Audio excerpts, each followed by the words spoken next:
Katatapos ko lang maligo and gusto kong itry itong binili natin sa Tenderu. Ayan o, napakadami. Ito yung kanilang sunscreen and ito naman yung moisturizing facial cream.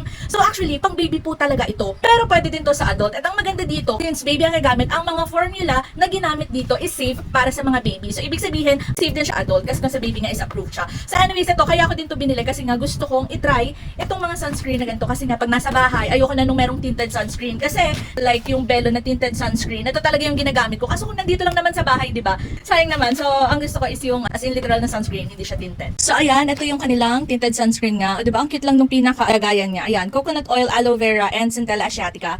UVA and UVB protection. Tapos ito naman yung kanilang facial cream. Tara, buksan natin. Actually, kaya ako dito na binili itong facial cream. Gusto ko yung lalagyan niya kasi pag naubos, ang bala ko, bumili naman ganito na for refill, tapos ilalagay natin siya dito. Ayan o, meron pa siyang sariling spatula. And ganyan yung kanyang consistency. So for now, ang gusto ko munang itry kasi katanghalian tapat din napakainit. Itong kanilang sunscreen. So ang maganda dito, nung tinry nila dun sa UV light, talaga naman na sobrang UVA and UVB protection talaga. So anyways, maganda to kasi travel friendly din siya. Yung kanyang consistency is medyo runny. Ayan. Ayan, kita nyo naman, di ba? So yung bango, ang may powder. In fairness, o di ba? Ang may powder siya. Dito lang naman kasi ako sa bahay. So okay na sa akin yung, kahit hindi siya tinted, okay na sa akin.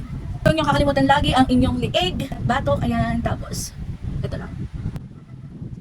In fairness, hindi siya malagkit. Itatanggal natin ating singsing. Super lightweight.